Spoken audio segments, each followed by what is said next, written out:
తల్లికి వందనం చెయ్యకుండా మోసం. అర్థం కాలేదా? అమ్మకు అబద్ధం చెప్పి మోసం. ఇప్పుడైనా అర్థమైందా?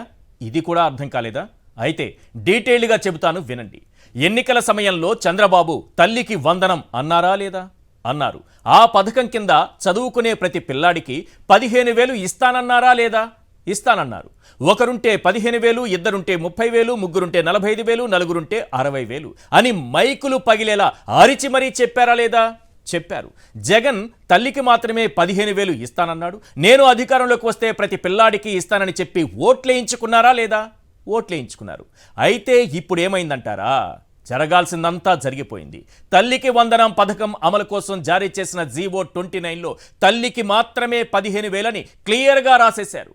అవునా సార్, మీరు చెబుతోంది నిజమా సార్ అని అమాయకంగా ఫేస్ పెట్టకండి. ఉత్తర్వుల్లో ఉన్నదే నేను చెప్పాను.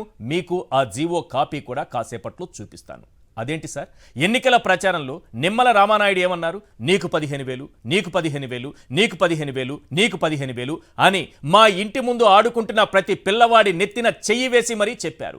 అధికారంలోకి రాగానే ఇలా మోసం చేస్తారా అని నన్ను ప్రశ్నించడం కాదు, సీఎం గారిని ప్రశ్నించండి. డిప్యూటీ సీఎం గారిని నిలదీయండి. ఆ జీవోలో వెంటనే మార్పులు చేయాలని గట్టిగా నిలదీయండి. లేదంటే అమ్మకు అబద్ధం చెప్పి తప్పించుకుపోతారు. సార్, ఒక్క తల్లికి వందనం పథకం మాత్రమే కాదు, మేనిఫెస్టోలోని హామీలన్నింటిపై ఇదే డౌట్ ప్రజలందరిలో కలుగుతోంది. మొత్తానికి బాబుది సూపర్ 6 కాదు, సూపర్ షాక్ అని తెలిపోయింది. అందుకు ఓ 10 పాయింట్లు ప్రజల నుంచి వినిపిస్తున్నాయి. అవేంటో ఒక్కసారి మనం స్క్రీన్ పైన చూద్దాం. పాయింట్ నెంబర్ 1, తల్లికి వందనం చేస్తానంటూ ఎన్నికల మేనిఫెస్టోలో పెట్టిన హామీకి బాబు తిలోదకాలు ఇచ్చినట్టేనా? డౌటే లేదు, ఇది సూపర్ షాకే. పాయింట్ నెంబర్ 2, 1 నుంచి ఇంటర్మీడియట్ వరకు చదువుకునే ప్రతి పిల్లవాడికి 15,000 హామీ ఇక గాలికేనా? డౌటే లేదు, ఇది సూపర్ షాకే. పాయింట్ నెంబర్ 3, ఎంతమంది పిల్లలైనా కనండి, ప్రతి తలకాయకు 15,000 ఇస్తానన్న హామీపై బాబు యూటర్న్ తీసుకున్నట్టేనా? డౌటే లేదు, ఇది సూపర్ షాకే. పాయింట్ నెంబర్ 4, 1 నుంచి ఇంటర్ వరకు చదివే దాదాపు 90 లక్షల మంది పిల్లల నెత్తిపై ఒట్టేసి చెప్పిన హామీని గట్టున పెట్టేసినట్టేనా? డౌటే లేదు, ఇది సూపర్ షాకే. పాయింట్ నెంబర్ 5, జగన్ సర్కార్ ప్రతి తల్లికి 15,000 ఇస్తే నేను పిల్లాడికి 15,000 ఇస్తానని ఓట్లేయించుకుని ఇప్పుడు మోసం చేసినట్టేనా? డౌటే లేదు, ఇది సూపర్ షాకే.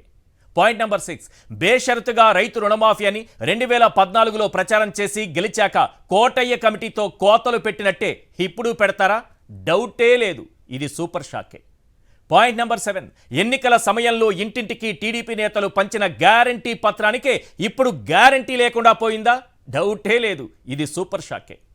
పాయింట్ నెంబర్ 8, జగన్ పథకాలను కాపీ కొట్టి వేలం పాట పాడినట్టు పాడి అలవికాని హామీలిచ్చి ఇప్పుడు యూటర్న్ తీసుకున్నట్టేనా? డౌటే లేదు, ఇది సూపర్ షాకే. పాయింట్ నెంబర్ 9, ఉచిత ఇసుక పాలసీ అని ప్రచారం చేసి ఇసుక రేణువంత ప్రయోజనం లేకుండా చేసినట్టే ఈ పథకము అంతేనా? డౌటే లేదు, ఇది సూపర్ షాకే. పాయింట్ నెంబర్ 10, తల్లికి మాత్రమే 15,000 అని ముందుగా జీవో ద్వారా ఫీలర్ వదిలి వచ్చే రియాక్షన్ బట్టి అమలు చేయాలని ప్లాన్ చేశారా? డౌటే లేదు, ఇది సూపర్ షాకే. ప్రజలు వినిపిస్తున్నటువంటి 10 పాయింట్లు ఇవి. వీటిపైనే మనం చర్చించబోతున్నాం. సూపర్ 6లో అత్యంత ప్రధానంగా చంద్రబాబు చెప్పుకుంది ఏంటి? మహాశక్తి తల్లికి వందనం పథకం కింద మీ ఇంట్లో ఎంతమంది పిల్లలు చదువుతుంటే వారందరికీ ఒక్కొక్కరికి 15,000. మేనిఫెస్టో పట్టుకుని వచ్చాను సార్. ఒక్కొక్కరికి 15,000 ఇస్తారు. తల్లికి కాదు, చదువుకునే పిల్లలందరికీ ఎంతమంది పిల్లలుంటే అంతమందికి ఇవ్వాల్సినటువంటి అవసరం ఉంటుంది. ఇది 15,000 రూపాయలు. ఎంతమంది పిల్లలు చదువుతుంటే వారందరికీ ఏడాదికి 15,000. ఇది ఈ పథకం పేరు తల్లికి వందనం. నెక్స్ట్ ఇంకో పథకం, ఇది ఇంకో కాపీ చూపిస్తాను. అదే పథకంలో ఈ సూపర్ 6లో స్కూలుకి వెళ్ళే ప్రతి విద్యార్థికి చాలా క్లియర్గా చెప్పారు సార్. ఇక్కడ బాక్స్ కట్ ఉంటుంది చూడండి. స్కూలుకు వెళ్ళే ప్రతి విద్యార్థికి ఏడాదికి 15,000. ఇది వారి మేనిఫెస్టో నుంచి తీసింది. ప్రతి విద్యార్థికి కూడా 15,000 ఇస్తామని సూపర్ 6లో చాలా చక్కగా మేనిఫెస్టోలో ప్రింట్ చేశారు. ఇక చంద్రబాబు నాయుడు గారు ప్రచారం చేస్తూ ప్రచార సభల్లో ఏమన్నారో నేను వినిపిస్తాను కాసేపట్లో. మీరే వందనం అంటారు. నిమ్మల రామానాయుడు గారు ప్రస్తుత మంత్రివర్యులు, వారు ఏం ప్రచారం చేశారో కూడా ఆ విజువల్స్ మీకు చూపిస్తాను. ఆయన కూడా వందనం అంటారు. తర్వాత మొత్తం మేనిఫెస్టోను చూపిస్తాను, దానికి ఒక వందనం పెడతారు. ఆ తరువాత జీవో కాపీ, అసలైంది ఇది. జీవో 29. ఇందులో అసలైన పాయింట్ సెకండ్ పేజీలో ఉంది. నేను అది మీకు కాసేపట్లో స్క్రీన్ పైన చూపిస్తాను. అప్పుడు 100 వందనాలు మీరే పెడతారు. ఈరోజు రాష్ట్ర ప్రభుత్వం నుంచి విడుదలైనటువంటి ఒక జీవో తల్లులందరి గుండెల్లో ఒక ఆందోళనను భయాన్ని కూడా కలిగిస్తోంది. ఎందుకంటే నమ్మి ఓట్లేశారు. పిల్లలు ఎంతమంది ఉంటే ప్రతి తల్లికి కూడా 15,000 ఇస్తానని చంద్రబాబు ఎన్నికల్లో హామీ ఇచ్చారు, మేనిఫెస్టోలో చెప్పారు. ఎక్కడ ఏ ప్రచారానికి వెళ్ళినా ప్రతి తల్లిని నమ్మించారు. ఓకే, వారు కూడా నమ్మారు. పిల్లలు ఎంతమంది ఉంటే అంతమందికి ఒక్కొక్కరికి 15,000 వస్తుందని నిజానికి రావాలి. కానీ వచ్చినటువంటి జీవో మాత్రం చాలా అనుమానాలు రేకెత్తిస్తోంది. ఆ జీవోలో ఏముందో నేను చదివి వినిపించే ముందు చంద్రబాబు నాయుడు గారు ఏం చెప్పారు ఎన్నికల ప్రచారంలో ఒక్కసారి ఆ బయట విందాం. ప్లీజ్ ప్లే చేయండి. అమ్మకు వందనం. ఎంతమంది పిల్లలుంటే అంతమందికి 15,000 రూపాయలు ఇచ్చే బాధ్యత నేను తీసుకుంటా. ఒకప్పుడు ఒకరితో ఇద్దరితో సరిపెట్టుకోమన్నాను. ఇప్పుడు చెప్తున్నా, మీరు ఓపుకుంటే 3 4 పిల్లలైనా పర్వాలేదు. ఎందుకంటే జనాభా తగ్గిపోతా ఉంది. రాబోయే రోజుల్లో మన పిల్లలే మనకు ఆస్తి. ఆ పిల్లల్ని బాగా చదివిస్తే ప్రపంచాన్ని శాసించే శక్తి ఆ పిల్లలకు వస్తుంది. అందుకనే అమ్మకు వందనం అనే పేరు పెట్టారు. ఎంతమంది పిల్లలు ఉంటే అంతమందికి ఒక పాయింట్. మీ ఓపిక ఉన్నంత వరకు మీరు ఎంతమంది పిల్లలైనా సరే చదివించండి, కనండి.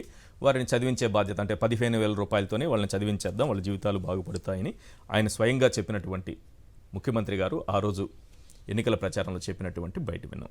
నిమ్మల రామానాయుడు గారు ప్రస్తుతం మంత్రివర్యులు, వారిదైతే రాష్ట్రం మొత్తం ప్రతి ఒక్కరి మొబైల్లో కనిపించింది వారు ఏం హామీ ఇచ్చారనేది. ఆ రోజు వారు ఏం మాట్లాడారు ఒక్కసారి స్క్రీన్ పైన చూద్దాం. వీళ్ళు హుషారుగా ఉన్నారు. ఏమ్మా, మళ్ళీ మన ప్రభుత్వం వచ్చాక అందరికీ కూడా ఇదిగో వీళ్ళకి 15,000, వీళ్ళకి 15,000, వీళ్ళు 15,000, వీళ్ళు 15,000, నీకు 15,000, నీకు 15,000, మీకు 18,000, 18,000, 18,000. మళ్ళీ చెప్తున్నాను చూడండి, రాసి పెట్టుకోండి. మళ్ళీ 15,000, 15,000, 15,000, 15,000, 15,000, 15,000, 15,000, మీకు 18,000, మీకు 18,000, మీకు 18,000, మీకు 18,000 రాసి పెట్టుకోండి. ఇంక మళ్ళీ ఇంకొక అమ్మాయి వచ్చింది, అమ్మాయికి 15,000. మరి ఆశీర్వదించండి పేరు. ఓకే, థ్యాంక్ యూ అమ్మ, థ్యాంక్ యూ. ఆశీర్వదించారు, వాళ్ళైతే ఆశీర్వదించారు. ప్రతి పిల్లలు తల మీద ఇలా చేయబెట్టి వీళ్ళకి 15,000, వీళ్ళకి 15,000, వీళ్ళకి 15,000, అందరికి ఒక్కొక్కరికి 15,000 అన్నారు. కానీ ఇప్పుడు వచ్చినటువంటి జీవో కాపీ ఒక్కసారి స్క్రీన్ పైన డిస్ప్లే చేయండి. ఈరోజు రాష్ట్ర ప్రభుత్వం రిలీజ్ చేసింది జీవో 29. దీనికి సంబంధించినటువంటి కొన్ని మార్గదర్శకాలు, ఈ పథకానికి సంబంధించి కొన్ని మార్గదర్శకాలు రిలీజ్ చేసింది. అందులో అత్యంత ప్రధానమైనది తల్లికి వందనం పథకంకి సంబంధించి 15,000 రూపాయలు ఎవరికి ఇస్తారు అన్నది ప్రతి పిల్లవాడికి ఉండాలి. ఎవరి స్టూడెంట్ రావాలి, ఈచ్ చైల్డ్కి రావాలి. రైట్, చూద్దాం. ద గవర్నమెంట్ ప్రొవైడ్స్, అక్కడ ఉంది చూడండి ఒకసారి, క్లియర్గా చదవండి ఒకసారి. The government provides a direct annual financial assistance of 15,000 rupees to mothers whose children are studying from class 1 to class 12, ensuring a 75% attendance, duly processing the required validation for identifying the eligible BPL families ఉండాలి. 75% attendance కలిగి ఉండాలి పిల్లలు. 1 నుంచి 12వ తరగతి వరకు, intermediate వరకు చదివే పిల్లలు. వాళ్ళకి ఇక్కడ చాలా స్పష్టంగా రాశారు, a direct annual financial assistance of rupees 15,000 to mothers. తల్లులకు 15,000 ఇస్తామన్నారు. తల్లికి మాత్రమే 15,000 అన్నది గత ప్రభుత్వం అమలు చేసినటువంటి విధానం. దాన్ని చంద్రబాబు నాయుడు గారు తప్పుబట్టి, మేము ప్రతి పిల్లవాడికి ఇస్తాము, తల్లికి కాదు, ఎంతమంది తల్లులుంటే అంతమంది తల్లులకి ఇవ్వడం కాదు, మేము చదువుకునేటటువంటి ప్రతి పిల్లవాడికి ఇస్తామన్నారు. కానీ ఇక్కడ ఈ జీవోలో వచ్చినటువంటి పాయింట్ ఈరోజు అందరిలో ఒక భయం కలిగిస్తోంది. ఇది కూడా ఆ రోజు రుణమాఫీలో కోటాయి కమిటీ లాంటిది ఏదో కమిటీ ద్వారా వచ్చి, ఆ కమిటీ ద్వారా దీనికి చాలా ఆంక్షలు అవి ఇవి విధించి ఆఖరికి తల్లుల వరకే వచ్చి వాళ్ళ సంఖ్యను కూడా తగ్గించేసి అసలు ఏం జరుగుతుందో అర్థం కాని పరిస్థితి ఈరోజు అయోమయం నెలకొంది. అమ్మకు అబద్ధం చెప్పారా? అమ్మకు చంద్రబాబు నాయుడు గారు అబద్ధం చెప్పారా? ఈ జీవోలో ఉన్నది వాస్తవం అవునా కాదా? ఇందులో ఒకవేళ ఏదైనా తప్పు ఉంటే ప్రభుత్వం వెంటనే సరిదిద్దుకుంటుందా లేదా? సరిదిద్దుకోలేదనంటే మాత్రం ఖచ్చితంగా తల్లికి మాత్రమే 15,000 ఇస్తారని వెంటనే ప్రభుత్వం కూడా ఇది పొరపాటున జరిగిందనన్నా చెప్పాలి, సరిదిద్దుకోవాలి. లేదా సైలెంట్గా ఉందంటే మోసం జరిగిపోయినట్టే. డౌటే లేదు, ఇది సూపర్ షాక్ అయిపోతుంది. ఎస్, ఈ అంశాలపైన మనం మాట్లాడుతూ దువ్వాడ శ్రీనివాస్ గారు వైఎస్ఆర్సీపీ ఎమ్మెల్సీ ఉన్నారు, అలాగే పురుషోత్తం రెడ్డి గారు సీనియర్ అనలిస్ట్ ఉన్నారు, మంత్రి రాజశేఖర్ గారు steel plant INTUC state general secretary, వారు కూడా మనతో పాటు జాయిన్ అవుతారు. దువ్వాడ శ్రీనివాస్ గారు, అమ్మకు అబద్ధం చెప్పేసినట్టేనా? ఇంకా ఏమన్నా ఆశలు మిగిలి ఉన్నాయా ప్రస్తుత పరిస్థితి చూస్తుంటే? ఈశ్వర్ గారు, ముందుగా మీకు నా నమస్కారాలు. నమస్తే. అలాగే ప్యానలిస్టులకు కూడా నా నమస్కారాలు అండి. సాక్షి మొత్తం చూస్తున్నట్టు వీక్షకులందరికీ కూడా నా నమస్కారాలు. సార్, చంద్రబాబు నాయుడు మాట నమ్మే పరిస్థితులు ఎక్కడుంటాయి సార్? చరిత్రలో 14 సంవత్సరాలు ముఖ్యమంత్రిగా చేసి 40 ఏళ్ల ఇండస్ట్రీ అని చెప్పి ఒక్కరోజైనా నిజం మాట్లాడాడు సార్ ఆయన. ఈరోజు ప్రజలకు మోసం చెయ్యడు అని ఎందుకు అనుకుంటున్నాం సార్ మనం? నేను ఇప్పుడు ప్రభుత్వంలోకి అధికారంలోకి వచ్చిన వెంటనే నువ్వు అధికారంలోకి రాకముందు ఏం చెప్పావు? జగన్మోహన్ రెడ్డి గారు అమ్మఒడి 13,500 రూపాయలు 15,000 రూపాయలు ఇస్తామంటే నేను ప్రతి బిడ్డకి ఇస్తానన్నావు. 18 సంవత్సరాలు దాటిన 19వ సంవత్సరం వచ్చిన వెంటనే ప్రతి మహిళకు కూడా 1,500 రూపాయలు ఇస్తానన్నావు. ప్రతి నిరుద్యోగికి 3,000 రూపాయలు ఇస్తానన్నావు. చూడండి, ఇంక సీరియల్గా చాలా వస్తాయి. ఇలా 25 రకాల మాటలు, వాగ్దానాలు ఆయన ఇచ్చాడు. ఇచ్చిన వెంటనే అధికారంలోకి వచ్చిన తర్వాత ఓకే, నిన్ను ప్రజలు నమ్మారు. జగన్మోహన్ రెడ్డి గారు మాకు ఒక్క బిడ్డకే ఇస్తామన్నారు. చంద్రబాబు నాయుడు గారు ఒక్కళ్ళుంటే 15,000, ఇద్దరుంటే 30,000, ముగ్గురుంటే 45,000, నలుగురుంటే 60,000, అంతకు ఎంతమంది ఉన్నా సరే అంతమందికి కూడా ఇస్తానని చెబితే పాపం ప్రజలు నమ్మారు సార్. ప్రతి పథకానికి ఇలానే చెప్పాడు సార్. నమ్మారు సార్, నమ్మి ఓట్లు వేశారు సార్. ఓకే, ఎలక్షన్ అయింది, నువ్వు గెలిచావు, అధికారంలోకి వచ్చావు, ముఖ్యమంత్రి అయినావు. మేము అడుగుతున్నది, నెల రోజులు అయిపోయింది, ఏం చేశారు, ఏం చేయబోతున్నారు అని అడుగుతున్నాం. ఈయన ఒక పెద్ద ప్లాన్ చేస్తున్నాడు సార్ చంద్రబాబు నాయుడు. శ్వేతపత్రాలు విడుదల చేయటం అనే కార్యక్రమం నేను ఎప్పుడు చరిత్రలో ఇలాంటి దౌర్భాగ్యమైన పరిస్థితి నేను చూడలేదు సార్. శ్వేతపత్రం అంటే వైట్ పేపర్. వైట్ పేపర్ అంటే ఉన్నటువంటి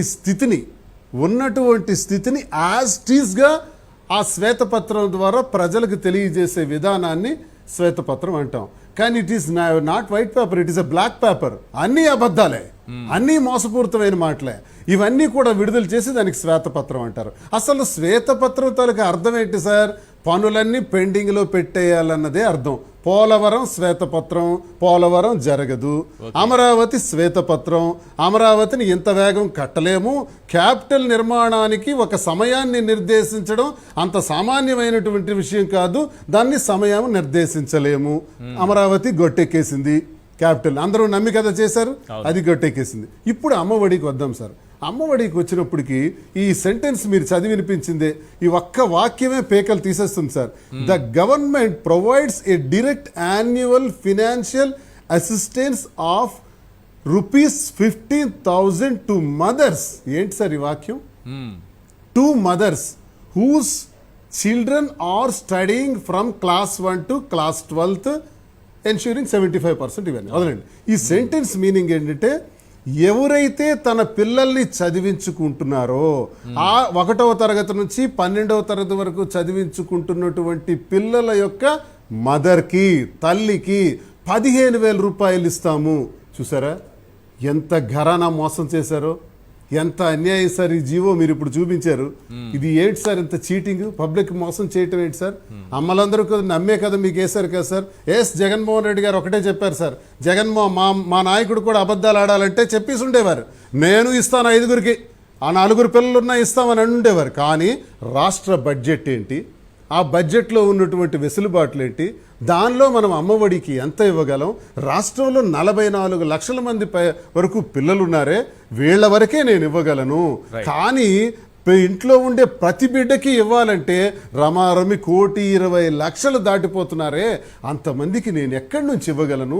రాష్ట్రంలో అంత బడ్జెట్ లేదు, నేను ఉన్నమాటే చెబుతున్నాను, ఉన్నమాట ప్రకారమే ఇస్తానని జగన్మోహన్ రెడ్డి గారు మేనిఫెస్టోలో చెప్పారు. కానీ బడ్జెట్ వివరాలన్నీ, మన రాష్ట్ర రెవెన్యూ పరిస్థితుల్ని అవగాహన లేదా చంద్రబాబు నాయుడు గారికి? మీకు తెలియదా? ఇప్పుడు మీరు చెప్తున్నారు శ్వేతపత్రాలు విడుదల చేస్తామని. ఏం అంతకుముందు తెలియదా? ఈరోజే నిర్మలా సీతారామన్ గారు చెప్పారు 4,60,000 కోట్ల రూపాయలు ఆంధ్రప్రదేశ్ రాష్ట్రానికి అప్పు ఉంటే 2,60,000 కోట్ల పైచిలకు చంద్రబాబు నాయుడు 14 నుంచి 19 వరకు చేస్తే 1,76,000 కోట్ల వరకే జగన్మోహన్ రెడ్డి గారు చేశారు. ఇది నియమ నిబంధనలకి మేరకుండా ఒక పద్ధతిలో తక్కువ అప్పు చేసినటువంటి ప్రభుత్వంగా గుర్తిస్తున్నామని తెలియజేస్తున్నామని ఈరోజు కూడా తెలియజేశారు. మరి బడ్జెట్ వ్యవహారాలు, ఈ రెవెన్యూ ఇష్యూస్ చంద్రబాబు నాయుడుకి తెలీదా? తెలియకుండా ఈ మాట ఇచ్చాడా? కావాలనే ఇచ్చాడు. సార్, రైతులకు 20,000 ఇవ్వాలి ఈ టైం కల్లా వాళ్ళకి వచ్చేసింది. పోనీ తల్లులకు కూడా ఒక్కొక్క పిల్లవాడు లెక్కనేసుకొని ముగ్గురుంటే 45, నలుగురుంటే 60,000 లెక్కన ఈ టైంకి వచ్చేసి ఉండాలి సార్. ఫీజు రియంబర్స్మెంట్ దాదాపు ఇవన్నీ కూడా ఫీజు రియంబర్స్మెంట్ కానీ లేకపోతే వసతి దీవెన ఇంకా ఏవో ఉన్నాయి కదా, ఇవన్నీ అమ్మఒడి ఇవి షెడ్యూల్ ప్రకారం ఇవి కూడా జరగలేదంటే కారణం ఎవరు? ఇక్కడ పాయింట్ ఏంటంటే కారణం ఎవరు? మీరు ఆర్థిక వ్యవస్థని చిన్నాభిన్నం చేసేసారు కాబట్టే ఇవ్వలేని పరిస్థితి ఉందన్నట్టుగా ఈరోజు డే 1 ఆయన ప్రమాణ స్వీకారం చేసిన రోజే ఈనాడు దినపత్రికలో దీన్ని ఈ రాష్ట్రాన్ని గాడిలో పెట్టడం చంద్రబాబుకు కూడా సాధ్యం కాదు, ఆర్థిక వ్యవస్థ అంతలా చిన్నాభిన్నం అయిపోయింది అని ముందే చెప్పేసుకున్నారు వాళ్ళు. ఇప్పుడు ఇది రాకపోతే కారకులు ఎవరవుతారు చెప్పారు చంద్రబాబు నాయుడు సార్. దీనికి బాధ్యత వహించాల్సి ఉంటుంది. ఎంతమంది తల్లులు ఎదురు చూస్తున్నారే, నాకు 4 పిల్లలు ఉన్నారు, 3 పిల్లలు ఉన్నారు, తన తల 15,000 రూపాయలు పడుతుంది, నేను హాయిగా నా పిల్లల్ని చదివించుకుంటానని ఎదురు చూసి ఓటు వేసిన తల్లికి ఈరోజు నడి రోడ్డు మీద మోసం చేసినటువంటి ప్రభుత్వం, దగా చేసినటువంటి ప్రభుత్వం.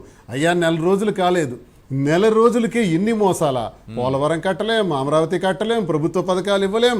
మేము ఏవైతే బడ్జెట్ మేనిఫెస్టోలో చెప్పామో మేనిఫెస్టోలో చెప్పింది మేము ఏది అమలు చేయలేమని చెప్పకనే చెబుతూ నర్మగర్భంగా చంద్రబాబు నాయుడు తెలియజేస్తున్నాడు. ఇంగ్లీష్ని తిప్పి తిప్పి తిప్పి తిప్పి రాసి పిల్లల్ని చదివించుకుంటున్న తల్లులకి ఇస్తాడంట, తల్లికి ఉండవలసినటువంటి పిల్లలకి ఇవ్వడంట. ఏంటి సార్ ఈ మోసం? తల్లికి 2, 3 పిల్లలు ఉంటారు, పిల్లల గురించి ఇంగ్లీష్ అక్కడ టర్మ్ పడుతుందా? ఇంగ్లీష్ పదం ఎలా పడింది? ఆ పిల్లల యొక్క తల్లికి పడది. అంటే తల్లికి మాత్రమే 15,000 ఇస్తాడు, తల్లికి ఉన్న పిల్లలకి మాత్రం కాదు. అమ్మా తల్లులారా, ఆంధ్రప్రదేశ్లో చంద్రబాబు నాయుడు అందరు అక్కలు చెల్లెమ్మలకి నేను ఒక్కసారి సాక్షి మీడియా ద్వారా మీకు తెలియజేస్తున్నాను, ఎంతటి ఘరానా మోసం చేసేయడానికి శ్రీకారం చుట్టారో చూసుకోండి. ఒక్క పని కూడా చేయడు. ఇదే కానీ జగనన్న ఉండుంటే ఈ రోజుకి అమ్మఒడి 15,000 రూపాయలు, రైతు భరోసా 13,500 రూపాయలు, అలాగే జగనన్న విద్యా దీవెన, జగనన్న వసతి దీవెన, అలాగే టైలర్ల తాలూకా కుట్టుకూళ్ళు, అలాగే మత్స్యకార భరోసా ఈ పాటికే 35-40 వేలు మన అకౌంట్లో పడి ఉండేది. చంద్రబాబు నాయుడు చెప్పిన లెక్కల ప్రకారం చూస్తే 2-3 పిల్లలు ఉన్న దాని ప్రకారం చూస్తే మరో 30,000 అంటే 60-70 వేల రూపాయలు ఈ పాటికే పడి ఉండాలి. అన్న సార్ మీకు అంటున్నాను ఈశ్వర్ గారు, రైతులు ఒకవైపు విత్తనాలు నాటుతున్నారు, ఈ పాటికి 7,500 రూపాయలు మనం ఇచ్చి ఉండాలి. ఏది సార్ రైతు భరోసా? అసలు మీరు రైతు భరోసా 20,000 ఇస్తామన్నారు కదా, ఇస్తారా? దీనికి కూడా శ్వేతపత్రం విడుదల చేసి దీనికి కూడా లెక్కలు కడతారు. ఇంకో పెద్ద ఘరానా మోసం ఏంటంటే ఆధార్ కార్డు లింక్ పెట్టాడు సార్ దీనికి, ఈ అమ్మఒడికి. ఆధార్ కార్డు లింక్ పెట్టడం అంటే చాలా మంది కటింగ్, చాలా మంది తెగిపోతారు. ఇందులో తెగిపోవడానికి ఎత్తుగడేశాడు. వైట్ రేషన్ కార్డు కాదు, Aadhaar card. Aadhaar card link పెట్టి ఇంకా చాలా నిబంధనలు ఉన్నాయి సార్. కాదు సార్, లేకపోతే అప్లై చేసుకోండి ఆధార్ కార్డు కొత్త సార్. అదంతా చాలా పెద్ద ప్రాసెస్ సార్. అదంతా ప్రాసెస్ కాదు సార్. సార్ ఈరోజు డిజిటల్ అసిస్టెంట్స్కే మొత్తం కష్టాలన్నీ వచ్చి పడ్డాయి సార్. ఒక డిజిటల్ అసిస్టెంటే ఇవన్నీ 540 రకాల సేవలు ఒక డిజిటల్ అసిస్టెంట్ మీద పెట్టి అతనికి చేయమని చెప్తున్నారు. ఇన్నాళ్ళు జగనన్న చేసేటప్పుడు వాలంటీర్స్ ఉండేవారు ప్రతి 50 వేళ్ళకి, అలాగే వెల్ఫేర్ అసిస్టెంట్ పక్కన చుట్టూ మొత్తం స్టాఫ్ అంతా కూడా సెక్రటరీ వీళ్ళందరూ ఉండేవారు. ఇప్పుడు ఆ పరిస్థితి లేదు. ఏ ఒక్క తల్లి వెళ్ళి ఈరోజు ఆధార్ కార్డుని నమోదు చేసుకొని ఇవన్నీ చేయటానికి ఎన్ని నెలలు పడుతుంది? దానికేమైనా మీరు నియమ నిబంధనల్లో ఒక సమయాన్ని చెప్పారా? అవేవి లేకుండా ఇష్టానుసారంగా నిబంధనలు పెడుతూ మీరు ఇచ్చిన మాటనే తుంగలో తొక్కారు. నిమ్మల గారు కూడా సైకిల్ మీద వెళ్తూ తలలు నిమురుతూ ఆ పిల్లలకి మాట ఇచ్చారే, ఆ తల్లికి మాట ఇచ్చారే, సాక్షాత్ పిల్లలకి ఇచ్చినటువంటి మాటని ఈ రోజు మోసం చేస్తారా? ఇది అన్యాయం కదా సార్. సార్ ఇది శ్రీకారం ఆవేదనలో మాత్రమే. కూడా కొంత ఇంకా హాస్యం ఇంకా ఇంకా అనాచారాలు, ఇంకా దౌర్భాగ్యమైన పరిస్థితులు చాలా అవుతాయి. మరొక్క 6 నెలల్లో శశిపాలుడు 100 తప్పులు ఏ రకంగా అయితే చేసి శ్రీకృష్ణ పరమాత్ముడి చేత ప్రాణాలు పోగొట్టుకున్నాడో Yes. ఈ ప్రభుత్వం కూడా పాపాలు చేసి చేసి చేసి ప్రజల చేత తిప్పి తిప్పి కొట్టబడతారు సార్. జగన్మోహన్ రెడ్డి గారి ఇల్లు ఎక్కడ, ఆయన ఎక్కడ ఉంటారని ఈ ఆంధ్రప్రదేశ్ రాష్ట్ర ప్రజలందరూ కూడా వెనికి వెనికి వెళ్ళి మళ్ళీ జగనన్ననే ముఖ్యమంత్రి చేసుకునే రోజు వస్తుంది సార్. Right. మళ్ళీ జగనన్నే రావాలి. మీరు మడమ తిప్పని వ్యక్తి, మాట తప్పని వ్యక్తి, ఆయన వస్తేనే ఇవన్నీ అమలు జరుగుతాయని మేము గట్టిగా నమ్ముతున్నాం సార్. చంద్రబాబు నాయుడు ఏవి అమలు చేయడు, మోసం చేస్తాడన్నది ఈ పాటికే అర్థమవుతుంది సార్. ఏం ఇవన్నీ అర్థమవుతుంది సార్? ఘరానా మోసాలకి అప్పుల గురించి ఆయన చెప్తున్నారు. శ్రీకారం చుట్టాడు సార్. అప్పుల గురించి చెప్తున్నారు. నిర్మలా సీతారామన్ గారు చెప్పినా ప్రజలకు ఎక్కిందో లేదో నాకు అర్థం కాలేదు. ఆర్బీఐ చెప్పినా ప్రజలకు అర్థమైందో లేదో నాకు అర్థం కావట్లేదు. ఏంటో ఇది అర్థం కాదు. రేపో మాపో మీరు 11 లక్షల కోట్ల రూపాయల అప్పు చేశారని ఒక శ్వేతపత్రాన్ని విడుదల చేయబోతున్నారు. దీనిపై అధికారులపైన కూడా ఒత్తిడి బాగా ఉందంటే ఏం చేస్తారో చేయండి. ఆ రోజు మేము ప్రచారం నిర్మలా చేసిన స్థాయికి- సీతారామన్ గారు 1,76,000 కోట్ల మాత్రం. నిర్మలా సీతారామన్ గారు ఎవరు సార్? సార్, నిర్మలా సీతారామన్ గారు ఎవరు? 1,76,000 ఆర్థిక శాఖ కోట్లు. మంత్రి. వారు చెప్తే సరిపోతుందా? రాష్ట్ర ప్రజలు నమ్ముతారా? చంద్రబాబు నాయుడు గారు చెప్పాలి కదా, ఎస్ ఈనాడు పేపర్ చెప్పాలి కదా, ఆంధ్రజ్యోతి పేపర్ చెప్పాలి కదా. ఫినాన్స్ మినిస్టర్ నిర్మలా సీతారామన్ గారు చెప్తే నమ్మాలా? కేంద్రం చెప్తే నమ్మాలా? కేంద్ర ఆర్థిక శాఖ చెప్తే నమ్మాలా? ఆర్బీఐ చెప్తే నమ్మాలా? మాకు ఈనాడు పేపరు, ఆంధ్రజ్యోతి పేపరు, చంద్రబాబు నాయుడు గారు చెప్తేనే మేము నమ్ముతాం. వాళ్ళు చెప్పిన 11 లక్షల కోట్లే మేము నమ్ముతాం. ఇప్పటికీ అలాగే ఉన్నారు చాలా మంది. ఇప్పుడు రేపో మాపో శ్వేతపత్రం రాబోతోంది. మీరు చూడండి, 11 లక్షల కోట్లు అప్పు చేశారని సార్, అధికారులపైన మనం ఒత్తిడి అనేసి ఒక టాక్ నడుస్తోంది. ఇప్పటికే మీరు ఎలాగైనా తయారు చేయండి, ఏం చేస్తారో నాకు తెలియదు. ఈశ్వర్ గారు, నిజం నిప్పు లాంటిది సార్. ఈరోజు నిర్మలా సీతారామన్ గారు చెప్పినటువంటి మాటలో 1,76,000 కోట్లే జగన్మోహన్ రెడ్డి గారు 19వ సంవత్సరం నుంచి 24 వరకు చేసినటువంటి అప్పు. ఇది కూడా ఆర్థిక సంఘం నియమ నిబంధనలకు మీరకుండా అంతకు లోపలే అప్పు చేసినటువంటి ఆ ప్రభుత్వం. ఇదే చంద్రబాబు నాయుడు 14 నుంచి 19 వరకు 2,66,000 కోట్ల వరకు అప్పు చేశారు. ఆయన కన్నా జగన్మోహన్ రెడ్డి గారు తక్కువ అప్పు చేశారని ఈ రోజు నిర్మలా సీతారామన్ గారు, minister for finance, central government, ఆమె చెబుతుంటే ఇది నిజం. ఈ నిజం నమ్మకపోతే నిజం నిప్పు లాంటిది. నిజం ఎప్పుడు కూడా వాస్తవాలు గ్రహించి ప్రజలందరికీ తెలుస్తారు ఈ విషయం.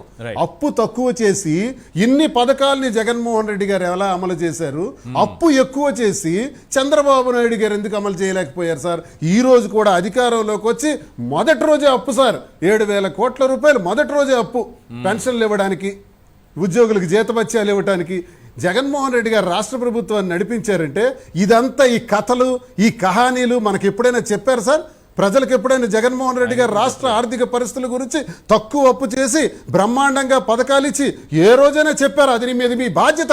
ప్రజలు మీకు ముఖ్యమంత్రిని చేశారు కాబట్టి మీరు ఆ బాధ్యత భుజాన వేసుకొని ఇచ్చిన మాటలన్నీ నిలబెట్టుకొని వెళ్ళాలి. ఇది జగన్మోహన్ రెడ్డి గారు చేశారు. చంద్రబాబు నాయుడిని ఈరోజు మీకు గెలిపిస్తే మీ బాధ్యత అండి అది. మీరు బాధ్యత భుజాన వేసుకోవాలి. మీరు ఎలా చేస్తారో మాకు తెలియదు. ఇచ్చిన పథకాలన్నీ కూడా అమలు చేయాలి. అంతేగాని శ్వేతపత్రాలు విడుదల చేయడానిక మిమ్మల్ని ముఖ్యమంత్రిని చేసింది? శ్వేతపత్రాలు విడుదల చేసి ప్రతి పథకాన్ని తొంగలోకి తొక్కడానిక మిమ్మల్ని ముఖ్యమంత్రిని చేసింది? ముఖ్యమంత్రి అయింది ఈ సోది కబుర్లు చెప్పడానికి కాదు. ముఖ్యమంత్రి అయింది ప్రభుత్వ పథకాలన్నీ మీరిచ్చిన మాట ప్రకారమే అమలు చేయాలి. ఒక్క మాట కూడా తప్పడానికి వీల్లేదు. ఆనాడు ఏమన్నారు? 14 నుంచి 19 వరకు జపాన్ టెక్నాలజీ, సింగపూర్ టెక్నాలజీ, ఇక్కడ అమరావతి నిర్మాణం 19లోగా పూర్తి చేస్తానన్నారే. మరి అదే మాట ఇప్పుడేమంటున్నారు? 24లో ఈ అమరావతి నిర్మాణం అన్నది అంత ఆషామాషి కాదు, అది కొనసాగుతూ జరిగే వ్యవహారం తప్ప అది పలానా సమయంలో పూర్తి చేస్తామని చెప్పలేమంటున్నారు. ఏ సార్, ఎలా సార్ మాటలు మార్చేసినారు? ఏమంటే శ్వేతపత్రాలు విడుదల చేసి అప్పుల చిట్ట అబద్ధాలు చెప్తున్నారు 11 లక్షల కోట్లని. మీరు 11 లక్షల కోట్లని రేపు రాష్ట్ర ప్రభుత్వం ఈ రాష్ట్రానికి జగన్మోహన్ రెడ్డి గారు అప్పు చేశారని చెప్పాలనుకుంటే నిర్మలా సీతారామన్ గారు చెప్పింది నిజమా? చంద్రబాబు నాయుడు గారు చెప్పబోతున్నటువంటి మాట నిజమా? ఏది నిజం? నిజం జనంకి తెలుసు సార్, అన్నీ తెలుసు. ఆ సమయం వస్తుంది, జనం ఇతను చెప్పిన మాటలు నమ్మారు సార్. ఒక్క 10% వైఎస్ఆర్ కాంగ్రెస్ పార్టీకి లాస్ వచ్చింది సార్. ఆ 10% పోవటానికి కారణం ఏంటంటే ఇలాంటి అబద్ధాలు సార్.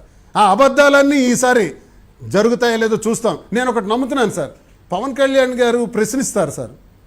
నేను ప్రశ్నిస్తాను అని చెప్తుంటారు సార్. ఆయన ప్రశ్నిస్తారేమో అని నేను ఎదురు చూస్తున్నాను సార్. నేను ఈ గవర్నమెంట్లో, నేను రాష్ట్ర ప్రభుత్వంలో ఒక ఎమ్మెల్సీగా ఉన్నాను. రేపు కౌన్సిల్లో కూడా ఇది నేను ప్రశ్నించాలనుకుంటున్నాను. పవన్ కళ్యాణ్ గారు, మీరు డిప్యూటీ సీఎంగా ఉన్నారు. ఏంటి అన్యాయం సార్? ఇప్పుడు ఒకవైపు మీరు ఇచ్చినటువంటి మాటల ప్రకారమే మీరు అతను కలిపి ఉమ్మడి మేనిఫెస్టోలో విడుదల చేశారే. ప్రతి తల్లికి కూడా తమకున్న బిడ్డలందరికీ ఇస్తామన్నారే. ఇస్తారా లేదా సార్? చెప్పండి సార్. నేను ప్రశ్నిస్తున్నాను. ఆయననే రెస్పాండ్ అవ్వాలని నేను కోరుతున్నాను సార్. ప్రశ్నించే గుణం ఆయనకు ఉందంటున్నారు కాబట్టి మరి ఈ విషయాన్ని ప్రశ్నిస్తారా?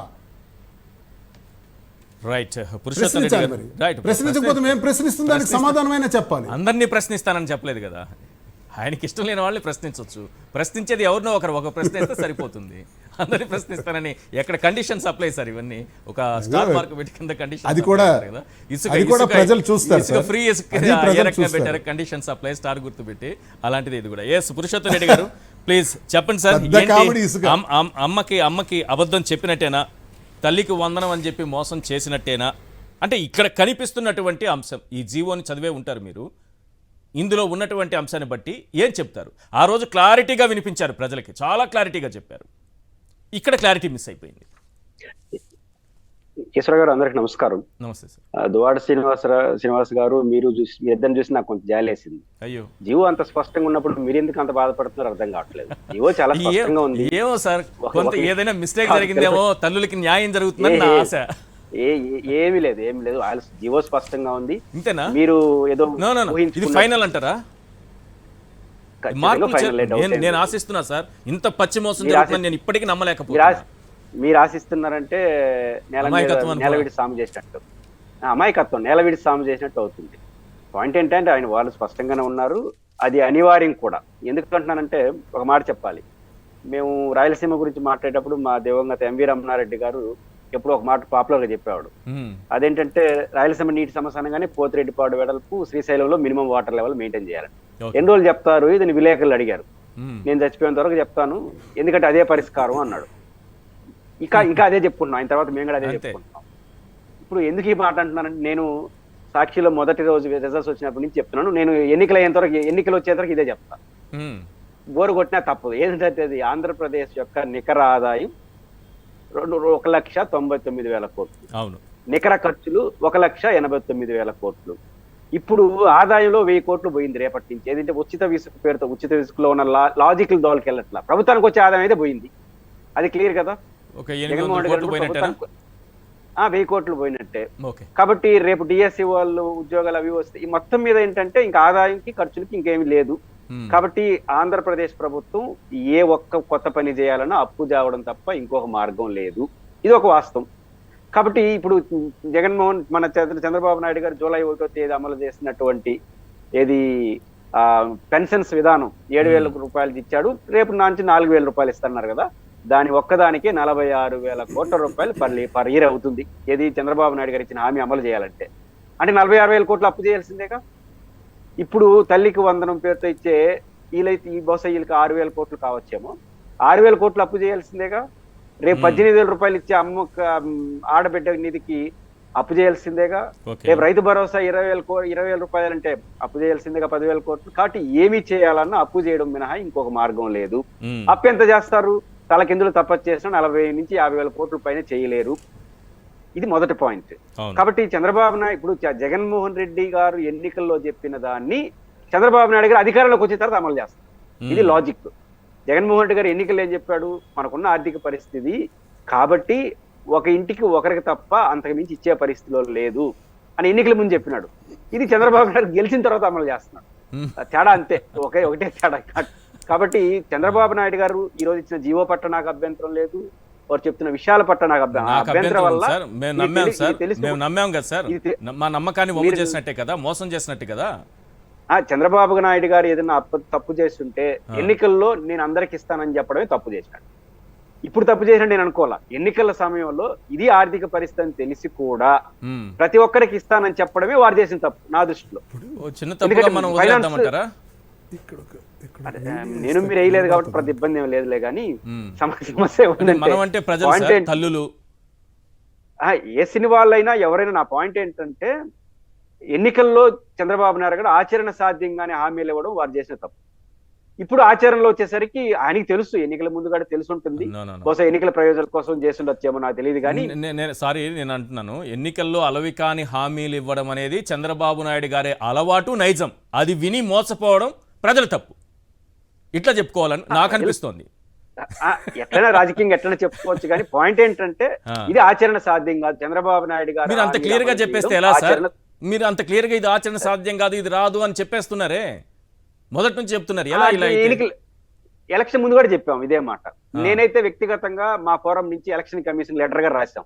రాజకీయ పార్టీలు ఇష్టం వచ్చినట్టు హామీలు ఇస్తున్నాయి, ఒకసారి ఆ రాజకీయ పార్టీని అడగండి, వాళ్ళకి ఇస్తున్న హామీలకి ఉన్న బడ్జెట్ కి ఎట్ట సరిపోతుందో నోటీస్ ఇమ్మని చెప్పి లెటర్ కూడా రాశాం ఎలక్షన్ కమిషన్ మాకు.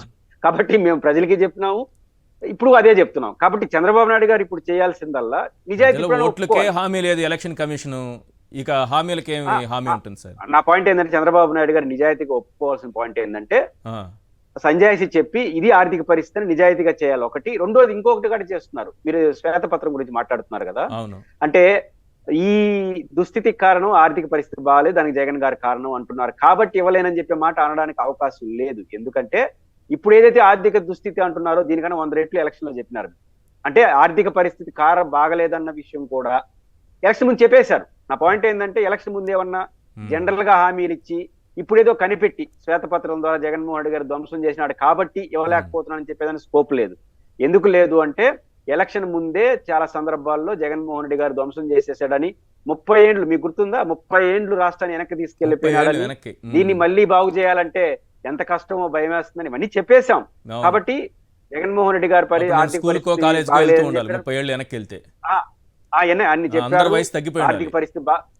పరిస్థితి బాగాలేదని చెప్పినారు.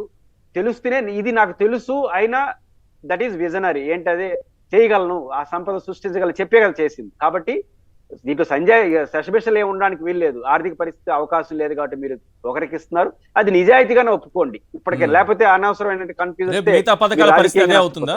మిగతా పథకాల పరిస్థితి అవుతుందా?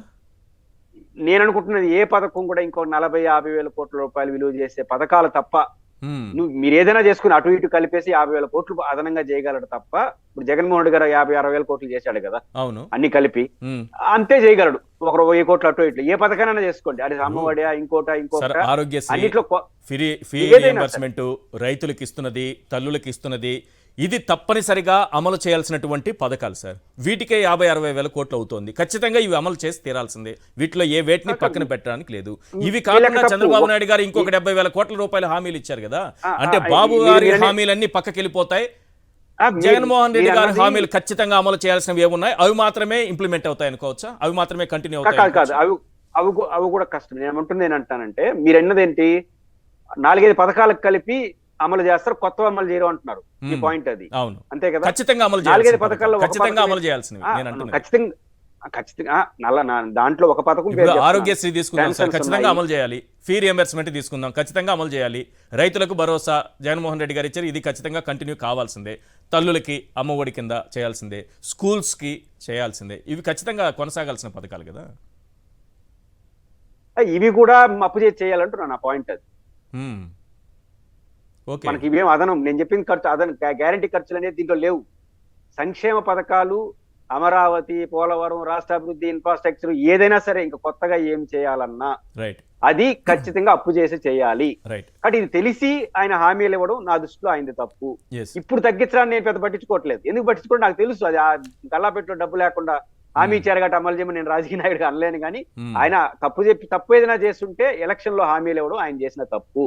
ఇప్పుడు దాన్ని ఒప్పుకొని ప్రజలకు సంజాయిషి చెప్పి నిజాయితీగా చేస్తే కనీసం మీరు నేను అంగీకరిస్తాం, కనీసం ప్రజలు అంగీకరిస్తలేదు. తర్వాత నాకేదో కొంత ఆశలు ఉన్నాయి దువ్వాడ శ్రీనివాస్ గారు, ఆశల పైన కూడా పూర్తిగా నీళ్లు జల్లేశారు పురుషోత్తం రెడ్డి గారు. ఆ జీవోలో ఉన్నది కరెక్టే, అందులో ఏం తప్పేం జరగలేదు, దాన్ని సరిదిద్దుకుంటారన్న నమ్మకం కూడా లేదు, ఇదే జరగబోయేది అన్నట్టుగా చాలా క్లియర్ గా ఉంది. మీరెందుకు ఇంకా హోప్స్ పెట్టుకుంటున్నారని అంటున్నారు.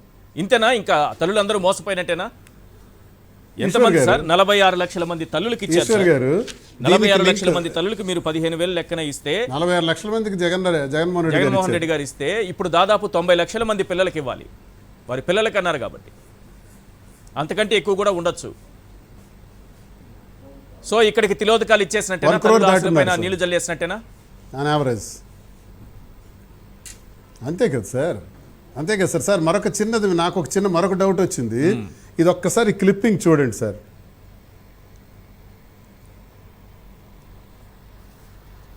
మీ స్పీకర్ దగ్గర పెట్టండి సార్.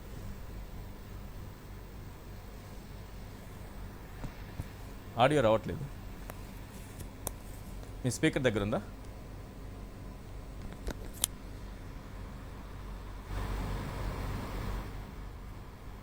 సార్ ఇది వినపడట్లేదు కదా. ఇందులో ఏం చెప్తున్నారంటే చంద్రబాబు నాయుడు గారు ఏమంటున్నారంటే, నేను ఉచిత ఇసుక ఇస్తానని మాట ఇచ్చాను, ఉచితంగానే ఇసుక ఇస్తున్నాను.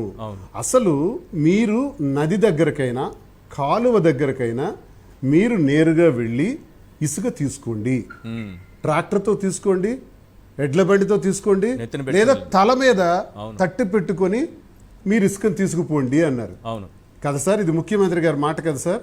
సరే, నేనే ఒక ఇల్లు కడుతున్నాను సార్. ఇల్లు కట్టడానికి నాకు ఇసుక అవసరం వచ్చింది సార్. ఇసుక అవసరం వచ్చేటప్పుడు నాకు నచ్చిన నది కానీ లేకపోతే కాలువ దగ్గరికి కానీ వెళ్ళి నేను ఇసుక తెచ్చుకోవాలి అంటే ఒక టన్నుకి 88 రూపాయలని ఫిక్స్ చేశారు సార్. 88 రూపాయలు కట్టి నేను 5 టన్నుల ఇసుకని ఒక ట్రాక్టర్లో తెచ్చుకుంటాను. అంగీకరిస్తారా? Straight question. అంగీకరిస్తారా ఈ ప్రభుత్వం? ఏంటి సార్ ఇది? నాకు అర్థం కాని సమస్య. డిపోలు పెట్టారు సార్. డిపోల ద్వారా ఇసుక స్టాక్ చేస్తారట. అంటే వైఎస్ఆర్ కాంగ్రెస్ పార్టీ ప్రభుత్వం సుమారు 60 లక్షల టన్నుల వరకు ఇసుక స్టాక్ పెడితే ఎన్నికలు 4:30 గంటలకు 5 గంటలకు 4వ తారీఖు ఫలితాలు వచ్చినప్పటికే ఇసుక తరలించేసినారు సార్. 5వ తారీఖు 6వ తారీఖు 7వ తారీఖు లోపు సుమారు ఒక 30 లక్షల టన్నుల ఇసుక, 30,000 టన్నుల ఇసుకని తరలించేసినారు సార్. తరలించేసి మరొక 45 లక్షల టన్నులే, క్షమించాలి, 45 లక్షల టన్నులే ఇసుక ఉంది ఇప్పుడు. అది డిపోల్లో ఉంది. ఆ ఇసుక్కి ఉచితంగా ఇస్తామని చెప్పి, పోనీ నేను డిపో దగ్గరికి వెళ్తాను సార్, నది దగ్గరికి వెళ్ళను, డిపో దగ్గరికి వెళ్ళి 88 రూపాయలు కట్టి నా ఇంటికి పని కోసం నేను తెచ్చుకునే అవకాశం నాకు ఉందా? Point blank question. అలా ఇస్తేనే మీరు ఉచితంగా ఇచ్చినట్టు కదా. మరి అలా కాకుండా 340 రూపాయలు ఏంటి? ఆ ఇసుక ట్రాక్టర్ మొత్తం లోడ్ చేస్తే 4,500 పడుతుంది సార్. ఒక ట్రాక్టర్లో 4.5 టన్నులో 5 టన్నులో పడితే ఆ ఇసుక నా ఇంటికి చేరడానికి 2 కిలోమీటర్లు సార్. ఇసుక డిపో నుంచి నా ఇల్లు 2 కిలోమీటర్లు. ఉదాహరణకి చెప్తున్నాను సార్, రాష్ట్ర ప్రజలందరికీ అర్థమయ్యేటట్టు. మరి 2 కిలోమీటర్లకే 4,500 పడింది సార్. ఇది ఉచితం ఎలా సార్? దీన్ని ఉచితం అంటారా సార్? ఏంటి మోసం? ఇది ఒక ఘరానా మోసం. ఇప్పుడు నేను మీకు చూపించిన వీడియోలో చంద్రబాబు నాయుడు చెప్తున్నటువంటి మాటలు అవి. మీరు నది దగ్గరికి కానీ కాలువ దగ్గరికి కానీ వెళ్ళి తట్టెలో కానీ ట్రాక్టర్లో కానీ మీరు రెడ్ల బండిలో కానీ ఇసుక తీసుకుపోండి, నేనేమైనా అడుగుతున్నానా? తీసుకుపోండి అంటున్నారు ఆయన. ఇది ఉచితం ఎలా అవుతుంది సార్? Yes correct. ఇప్పుడు ఇలా గట్టిగా ఎవరైనా మాట్లాడితే లేదా గతంలో మాట్లాడి ఉంటే వాళ్ళ పైన దాడులు చేయడము, వాళ్ళ ఇళ్ల పైన దాడులు చేయడము, అవి తగలబెట్టడం చూసాం. ఇప్పుడు వార్తలు ప్రచురించినందుకు కూడా పత్రికా కార్యాలయాలపైన దాడులు చేస్తున్నారు, కార్యాలయాల తగలబెట్టేస్తున్నారు. ఇంతకాలం వైఎస్ఆర్సీపీ కార్యకర్తల మీద దాడులు చేశారు, వాళ్ళ నాయకుల మీద దాడి చేశారు, తలలు పగలగొట్టారు, కత్తులతో పొడిచారు.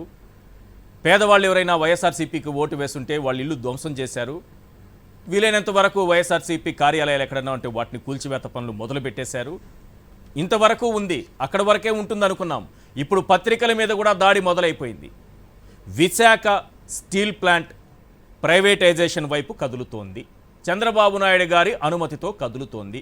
చంద్రబాబు నాయుడు గారు దీనికి ఆల్మోస్ట్ గ్రీన్ సిగ్నల్ ఇచ్చేసినట్టే అనే వార్తలు జాతీయ పత్రికలు రాశాయి. వెంటనే దక్కన్ క్రానికల్ కార్యాలయం పైన ఏ రకంగా దాడి చేశారనేది ఒక్కసారి ఆ దృశ్యాలను చూపించండి. తర్వాత మనకి ఐఎన్టీఎస్సీ నాయకులు ఉన్నారు, వారితో మాట్లాడదాం. ప్లీజ్ ఒకసారి ఆ దృశ్యాలను చూపించండి.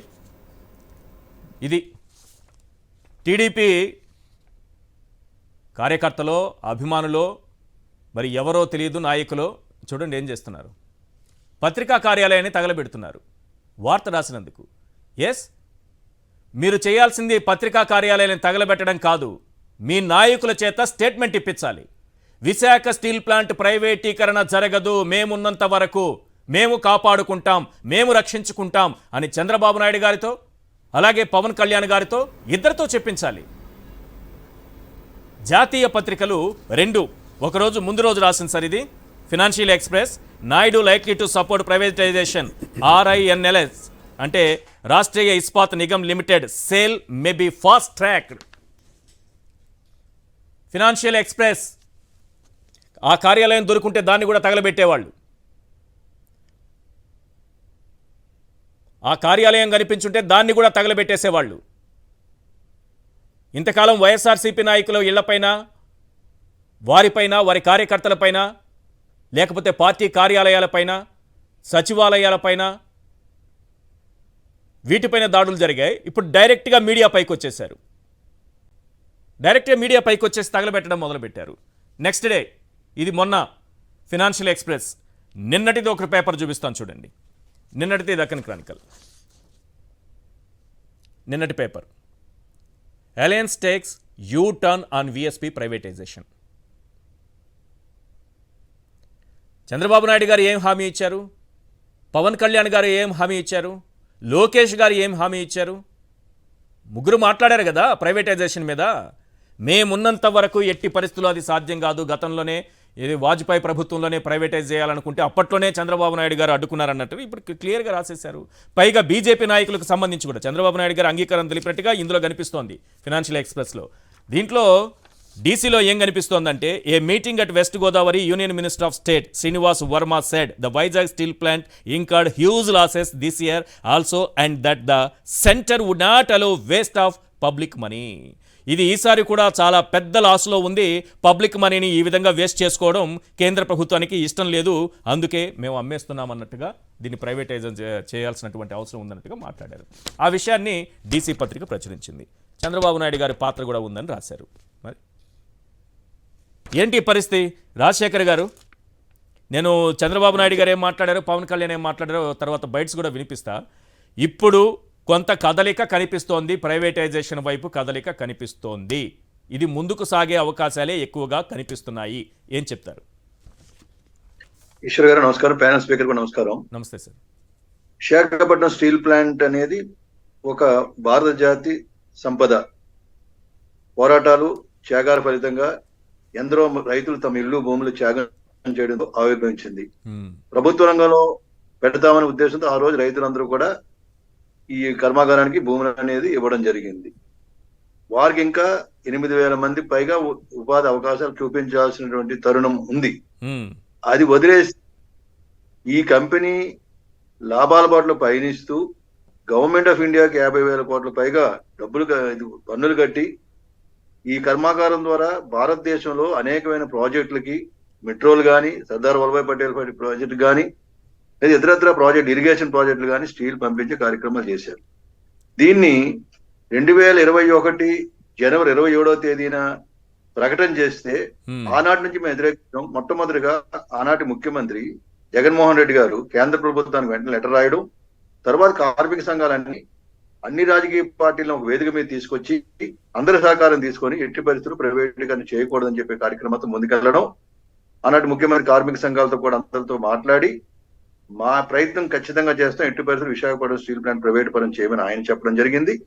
తర్వాత చంద్రబాబు నాయుడు గారు వచ్చారు టెంట్ దగ్గరికి, పవన్ కళ్యాణ్ గారు వచ్చి మాట్లాడారు, విజయసాయి రెడ్డి గారు పాదయాత్ర చేశారు, సుబ్బారెడ్డి గారు వచ్చారు, అమర్నాథ్ గారు మంత్రి గారు వచ్చారు. అందరూ చాలా మంది మంత్రులు, ఎమ్మెల్యేలు, ఈ పార్టీ ఆ పార్టీ అందరినీ కూడా ఆ రోజు తీసుకు సహకరించాం.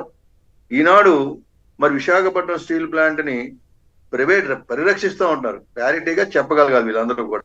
దీన్ని పరిరక్షిస్తాం. ఏ కంపెనీని పరిరక్షించడం ఉంటుంది, ఎందుకంటే భారత జాతి తాలూకా సంపద ఇది. దీన్ని ప్రైవేట్ చేసే హక్కు లేదు, ప్రభుత్వంలో కాబట్టి ఇచ్చారు. ఈ రోజు పత్రిక స్వేచ్ఛ ఉంది, అది ఏ పత్రిక కావచ్చు.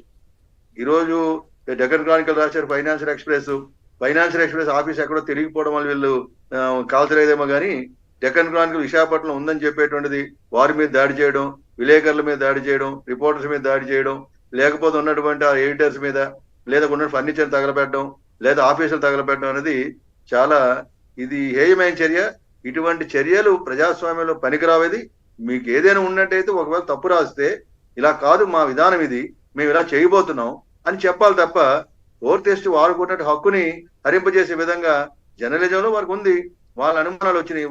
ఇప్పుడు చంద్రబాబు నాయుడు గారు, పవన్ కళ్యాణ్ గారు సైలెంట్ గా ఉంటే ప్రైవేటైజేషన్ అనేది జరిగిపోతుందా? ఇప్పటికే ఫాస్ట్ ట్రాక్ అని రాశారే వీళ్ళు.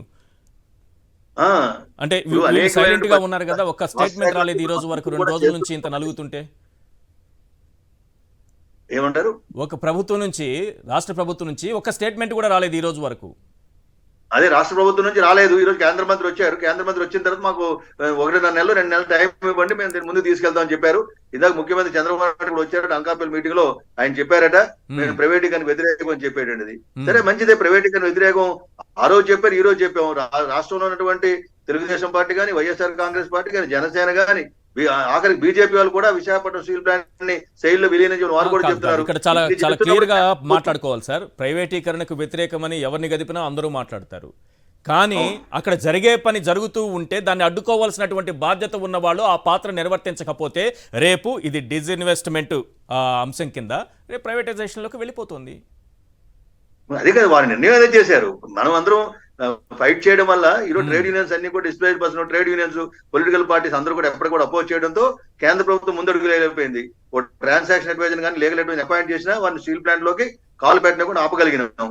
కానీ కంపెనీ తనంతర దానికి సహజ మరణం అయిపోతుంది. రా మెటీరియల్ లేదు, ముందుకు వెళ్ళడం లేదు, డబ్బులు లేవు, ఆఖరి జీతాలు ఇవ్వలేని పరిస్థితి. 2 ఇన్స్టాల్మెంట్లు ఇస్తున్నారు, ఉన్నటువంటి సదుపాయాలు పోయినాయి. వెక్కిరించే విధంగా ఈరోజు యాజమాన్య సర్క్యులర్ ఇచ్చింది, మీరందరూ కూడా డొనేట్ చేయండి, కంపెనీ నడవాలంటే మీ ఎంప్లాయీస్ అందరూ కూడా డొనేట్ చేయాలని చెప్పేటువంటి వచ్చింది కంపెనీ. సో ఇటువంటి తరుణంలో రాష్ట్ర ప్రభుత్వం కూడా ఖచ్చితంగా చెప్పాలి, మేము ఎట్టి పరిస్థితుల్లో కూడా విశాఖపట్నం స్టీల్ ప్లాంట్ ప్రైవేట్ గా ఒప్పుకోము, మా ప్రధాని మోడీ గారిని ఒత్తిడి తీసుకొస్తాం, దాని తాడో పేడో తేల్చుకుంటాం ఈ విషయం అని చెప్పే మాట ఎన్నికల ముందు ఏదైతే చెప్పారో ఇప్పుడు అదే మాట చెప్పాల్సిన బాధ్యత వారి మీద ఉంది. రైట్. గతంలో చంద్రబాబు నాయుడు గారు, పవన్ కళ్యాణ్ గారు, అలాగే లోకేష్ గారు ఇదే స్టీల్ ప్లాంట్ అంశం పైన ఏం మాట్లాడారో ఒకసారి విందాం. ఆ బైట్ ప్లే చేయండి ప్లీజ్. 2000 నేను నేషనల్ ఫ్రంట్ గవర్నమెంట్ ఉన్నప్పుడు, తెలుగుదేశం ఉన్నప్పుడు సమైక్య ఆంధ్రప్రదేశ్ లో కొన్ని ఇబ్బందులు వస్తే అప్పుడు కూడా బీఏఎఫ్ఆర్ పంపిస్తామంటే నేను ఒకటే చెప్పాను ఆనాటి ప్రధానమంత్రి వాజ్పేయి గారికి, ఇది మామూలు ప్లాంట్ కాదు, త్యాగాలు చేసిన ప్లాంట్, సాధించుకున్న ప్లాంట్, ఉద్యమాలు చేసిన ప్లాంట్, ప్రాణ త్యాగాలు చేసినటువంటి ఆంధ్రుల హక్కు కింద సాధించిన ఏకైక ప్రాజెక్టు విశాఖ ఉక్కు అనే విషయం మీరు గుర్తుపెట్టుకోవాలి. మీరు ఏదైనా కానీ దీనిపైన నిర్ణయం చేసుకుంటే ఆంధ్ర ప్రజల త్యాగాలను అవమానం చేసినట్టు అవుతుంది. సెంటిమెంట్ అనేది చాలా ఎక్కువ ఉంటాయి, అలాంటి సెంటిమెంట్ తో ఆడుకోవడం మంచిది కాదని నేను గట్టిగా చెప్పిన తర్వాత ఆయన ఇన్ని ఆలోచించి అయితే ఏం చేద్దామంటే మీరు కొంత డబ్బులు ఇవ్వండి, అది రివైవ్ అవుతుంది, ఆ రివైవ్ అయిన తర్వాత లాభాలు సంపాదిస్తుంది, దీనికంటే మంచి ప్లాంట్ ఉండదంటే 1330 కోట్ల రూపాయలు గ్రాంట్ కింద ఆ రోజు వన్ టైం డబ్బుల కింద ఈ ప్లాంట్ కి డబ్బులు ఇచ్చారు. అప్పుడు అది బీఏఎఫ్ఆర్ నుంచి బయట వచ్చింది. బయట వచ్చిన తర్వాత అక్కడి నుంచి మళ్ళా లాభాలు 2002లో లాభాలు కూడా వచ్చాయి. విశాఖ ఉక్కు, విశాఖ ఉక్కు, విశాఖ ఉక్కు సాధిస్తాం, సాధిస్తాం. నిండు నూరేళ్లు బతకాల్సిన యువకులు చనిపోయారు. పీలేరు నుంచి పలాస దాకా, విశాఖపట్నం నుంచి వరంగల్ దాకా 32 మంది యువకులు బలిదానాలు అయినాయి, చనిపోయారు.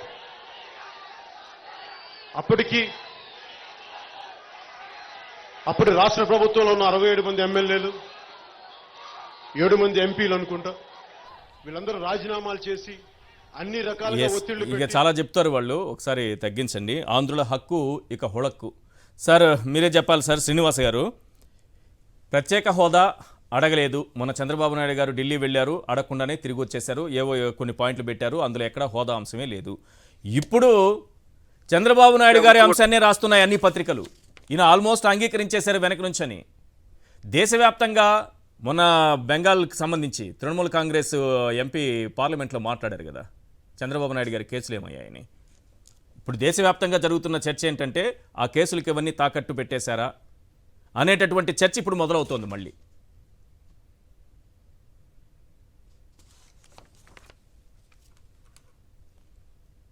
మీ ఆడియో మ్యూట్లో ఉన్నట్టుంది చూడండి సార్. అదైతే మా ఉత్తరాంధ్రకి హలో క్లియర్ చెప్పండి సార్, చెప్పండి ఈశ్వర్ గారు.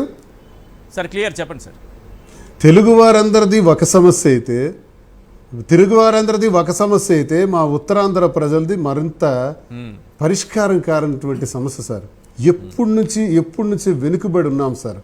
మద్రాస్ ప్రెసిడెన్సీ మద్రాస్ రాజధానిగా ఉండేటప్పుడు మూటా ముల్లె సర్దుకుంటూ మద్రాస్ ప్రయాణం చేశాం సార్.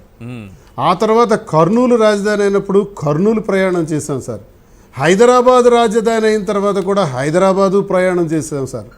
ఈరోజు అమరావతి రాజధాని అన్నప్పుడు కూడా అమరావతి ప్రయాణం చేస్తున్నాం సార్. 75 సంవత్సరాలు అయింది సార్ మా ఉత్తరాంధ్ర ప్రజలకి. మొట్టమొదటిసారిగా రాష్ట్ర చరిత్రలో ఉత్తరాంధ్రాన్ని టచ్ చేసి నేనున్నాను, ఈ ప్రాంతానికి కూడా ఒక ప్రాధాన్యతనిస్తాను, ఈ ప్రాంతం నుంచే పరిపాలనా రాజధానిని ఏర్పాటు చేస్తానని చెప్పిన మొట్టమొదటి నాయకుడు శ్రీ వైఎస్ జగన్మోహన్ రెడ్డి గారు సార్. ఎంతో సంతోషపడ్డాం. మా ఆశలు చిగురించినాయి. ఇప్పుడు డైరెక్ట్ రియల్ ఎస్టేట్లు అయితేనేమి, కన్స్ట్రక్షన్స్ అయితేనేమి, మార్కెట్లు అయితేనేమి. ప్రైవేటీకరణ వస్తున్నాను సార్, పాయింట్కి వస్తున్నాను సార్. డైరెక్ట్ చెప్పేసేయండి, అంగీకరించి ఉంటారా ఈ ఆంగ్ల ఆ పాయింట్కే వస్తున్నాను సార్. ఇన్ని ఆశించిన మాకు ఇన్ని ఆశించిన మాకు ఈ విశాఖ ఉక్కు గురించి ఇప్పుడు చంద్రబాబు నాయుడు గారి మాటలు విన్నాను. విశాఖ ఉక్కు ఆంధ్రుల హక్కు, విశాఖ ఉక్కు మా ఉత్తరాంధ్ర వాళ్ళ హక్కు. అసలు మేము ఎప్పుడైనా దానివల్ల మేలు పొందామా సార్? మాకు ఎప్పుడైనా ఉద్యోగాలు ఇచ్చారా సార్?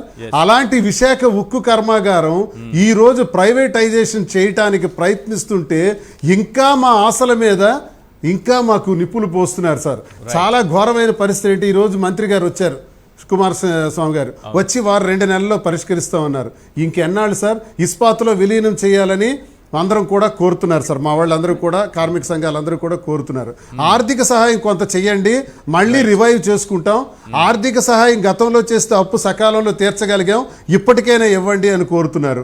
ఇంతవరకు దానికి సంబంధించి క్యాప్టివ్ కన్జంప్షన్కి సంబంధించి మైన్స్ కూడా అలాట్ చేయలేనటువంటి దౌర్భాగ్యమైన పరిస్థితిలో మేము ఉన్నాం. ఈ రోజు క్లారిటీగా మేము అడుగుతున్నాం. మాకు ఒక అనుమానమే ఉంది, విశాఖ ఉక్కుని ప్రైవేటైజేషన్ చేయడానికే చంద్రబాబు నాయుడు ఆలోచిస్తున్నారు అన్నదే మా అనుమానం.